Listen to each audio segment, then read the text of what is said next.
Me gustaría dar la bienvenida en este panel a nuestro redactor jefe, Stefan Magnet. Stefan, ¿cómo está la situación actual? Sí, en este punto es importante recordar que los globalistas quieren construir un Estado-prisión global, es decir, a nivel mundial. De hecho, quieren el nuevo orden mundial y sistemáticamente ya están dando estos pasos. Han empezado a acelerar la marcha con la falsa pandemia de coronavirus, donde se implementaron mecanismos de control completamente nuevos. Todo este control digital, como lo experimentamos con COVID, nunca será suprimido. Siguen con la histeria climática y la agenda climática, con la agenda gay. Realmente quieren reconstruir el mundo, y si esto no les resulta antes de fracasar con sus planes de dominar el mundo, entonces la Tercera Guerra Mundial es realmente una opción, aunque parezca una locura. Actualmente están fomentando la Tercera Guerra Mundial. No debemos subestimar sus propósitos ya bastante detallados y cómo quieren utilizarla para quitarse los problemas de encima. Tengamos en cuenta que con una Tercera Guerra Mundial se suprimiría todo el proceso de elaboración de la cuestión COVID, se podría encubrir el colapso financiero que está golpeando en la puerta y se podrían posponer las elecciones en los Estados Unidos, y además todo encajaría perfectamente con la agenda de reducción de la población. Son muchas especulaciones, sin embargo, los indicios a nivel mundial son amenazadores y, de hecho, hay fuerzas que lo están disfrutando. Sin embargo, los medios de comunicación locales lo valoran de otra manera. Weil wir am Tag der Anschläge in Russland eine regelrechte Befehlsausgabe. Sí, ya que el día de los atentados en Rusia vivenciamos una orden explícita de los medios de comunicación. Pudimos presenciar cómo estos sincronizaron la tesis repitiendo siempre lo mismo aquí, en Alemania, en Austria, en todo el occidente, en Europa. Según esta tesis, el Estado Islámico, algunos guerreros de Alá sin recursos, fueron los responsables del atentado. No hubo personas ocultas ni agentes. Los habituales islamistas parecían ser los culpables, y otra vez se puede iniciar una guerra global contra el terror. Más o menos así fue el tenor en Rusia. Sin embargo, la situación ahora es completamente diferente. Desde hace tiempo se mencionan diferentes sospechosos y se va más allá en cuanto a las personas detrás de los ataques. Una columnista del portal de noticias ruso RIA, por ejemplo, afirmó que existe una guerra contra Rusia liderada por fuerzas sin fronteras ni conciencia. Estas fuerzas están dispuestas a hacer cualquier cosa para mantener su control sobre el mundo, que va disminuyendo. Para mantenerlo. Y continúa escribiendo y, de hecho, pide que se tomen medidas contra Occidente, contra la OTAN. Escribe: me gustaría mucho que el presidente, es decir, Putin, extendiera su promesa de que ningún responsable quedaría impune a los instigadores y autores intelectuales del terror, a ciertos señores con trajes caros sentados en acogedoras oficinas a ambos lados del océano. Es hora de que también a ellos se le presente un ajuste de cuentas. Es decir, que aquí ya se plantean exigencias muy concretas en la opinión pública de Rusia y donde se pide actuar incluso contra los Estados Unidos. No es el caso de nuestros medios de comunicación. Aquí afirman que Putin voló Nord Stream y que también llevó a cabo su propio atentado. Putin maltrata ahora a los pobres terroristas con torturas y demás. Se trata de constantes tácticas de confusión. Se trata de conservar la ignorancia e ingenuidad de la gente el mayor tiempo posible. Lo mismo vale para el Deutscher Michel, el alemán tonto e ingenuo, hasta que no pueda salir de esta situación. Pero hasta el momento de estallar todo, hay que mantenerlo ocupado con tácticas engañosas. Se busca generar pánico para que las personas sigan obedientes. Hemos vivido que en Alemania ya no existen manifestaciones o protestas contra el gobierno alemán. De momento hay otras. La lucha contra la derecha. Rusia es la culpable de cualquier cosa. Esa es la agenda actual. Estamos conectados con Martin Müller-Mertens en Berlín. Martin, ¿se pudo observar una consternación por lo ocurrido en Berlín? No, incluso podría decirse que todo lo contrario. Recuerdo otros atentados en países occidentales en los que la puerta de Brandenburgo u otros edificios públicos fueron cubiertos con la bandera del país respectivo. Lo que se proyectaba, eso no ocurrió en absoluto, todo lo contrario. Durante todo el día, todo el fin de semana, los principales medios de comunicación no informaban realmente sobre el ataque ni las víctimas, sino siempre con la pregunta: ¿qué estará haciendo Putin ahora? ¿Qué excusas estará buscando?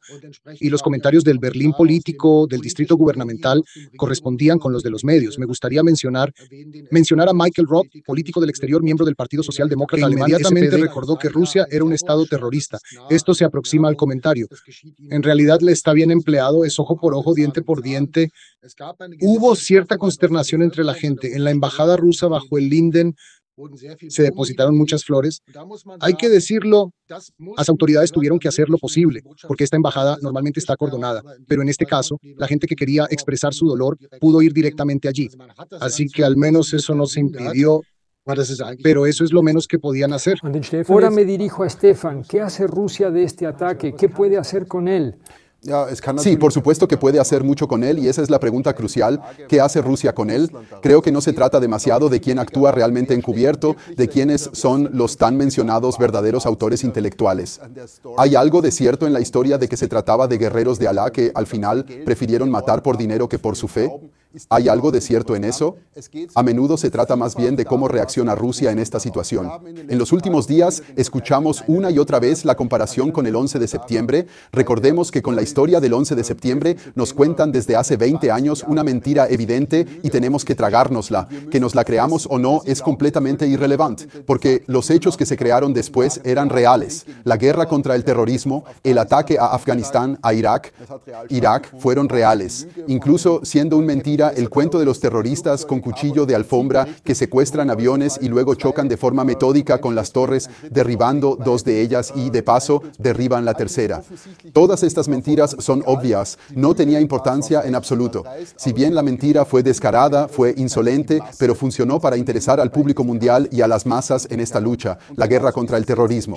Y es igual de crucial ahora qué hace Rusia al respecto. También se compararon los atentados del 11 de septiembre con los atentados terroristas del 7 de octubre en Israel.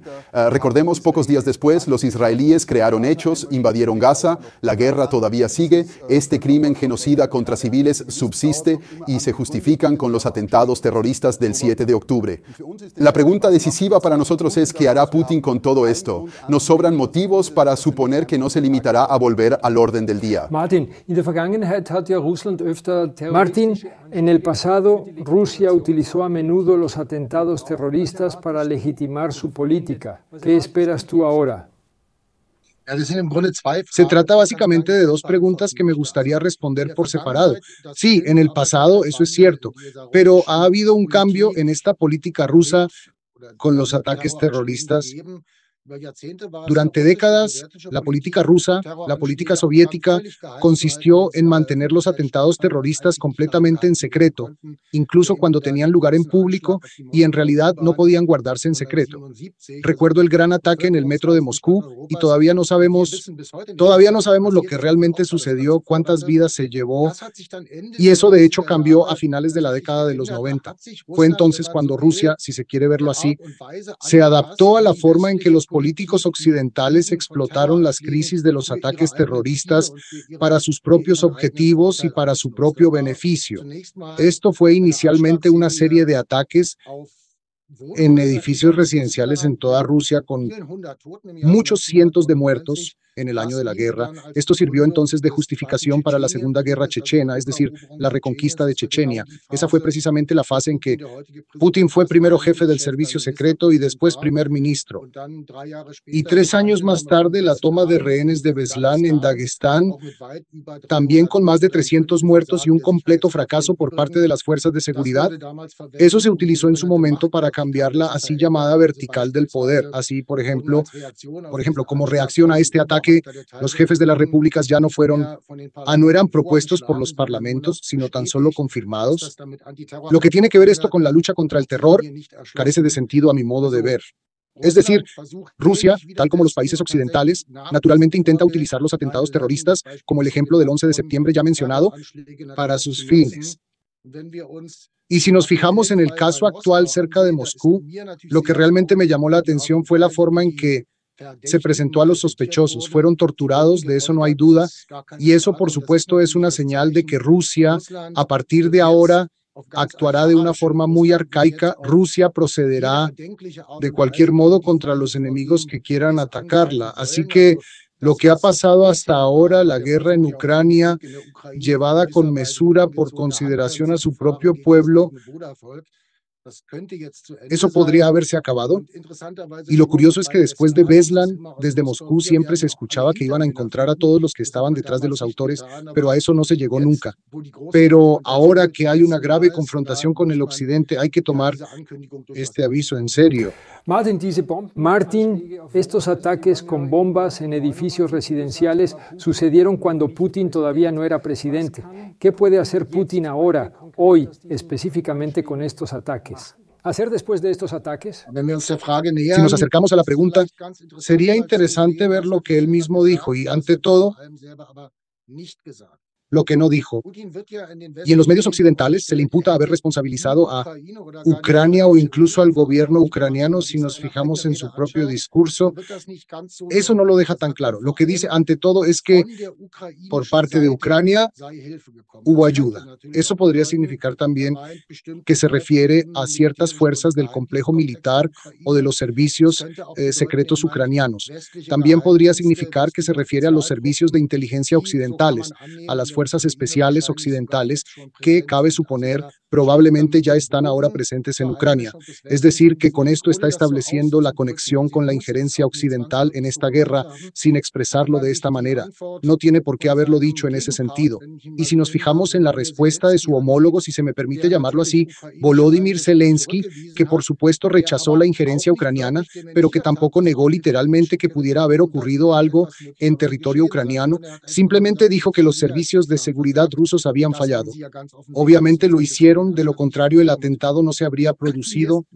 Y también me di cuenta de que, si se siguió el sitio web del Kremlin con atención, una de las primeras cosas que hizo Putin fue mantener conversaciones telefónicas con los presidentes de las repúblicas de Asia Central, por ejemplo, Uzbekistán, también un país de donde provenían muchos terroristas islámicos del Valle de Fergana, donde inmediatamente quedó claro que, a diferencia de lo que Occidente puede estar planeando como mecanismo o método de distracción, de parte rusa no se utilizará esto para crear discordia entre los estados de la CEI, tal vez para abrir otro frente contra el islamismo en Asia Central, sino que dirigirse en dirección del enemigo principal, que para Putin siguen siendo los estados occidentales y los servicios secretos reunidos en Ucrania. En este sentido, no creo que la guerra como tal se esté intensificando ahora, porque prácticamente no puede volverse más intensa, sino que en la mira de Rusia se encuentra cada vez más el así llamado Occidente colectivo contra el que siempre se ha disparado verbalmente, pero donde por lo demás no hay una escalada real. Pero ¿hasta qué punto este misil ruso, que el domingo, en su camino hacia Ucrania, hizo un desvío por Polonia, ya está desempeñando un papel? Es una señal de que ahora realmente estamos especulando. ¿Podemos estar absolutamente indefensos ante esta espiral de escalada o hay algo que pueda hacer el Occidente?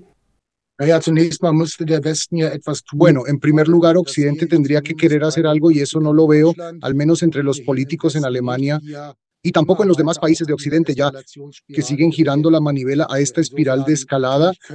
En este sentido, los países occidentales podrían actuar, por ejemplo, si habrían reaccionado de forma distinta ante la tragedia de Moscú, por ejemplo, enviando un sincero pésame o tomando esto como oportunidad para reanudar el diálogo o quizás también ofreciendo una acogida para los heridos en hospitales europeos. Todo ello habrían sido gestos simbólicos, pero está claro que no, esto es lo que no quieren. De lo contrario, no habría habido esta reacción mediática y política que se mueve entre Rusia se lo merece y Rusia al final lo hizo misma. En este sentido, no veo este deseo, ni siquiera este empeño. Naturalmente, si preguntas qué podemos hacer nosotros como población, como pueblos europeos, para evitar quedar atrapados entre estos dos gigantes, es difícil pero necesario.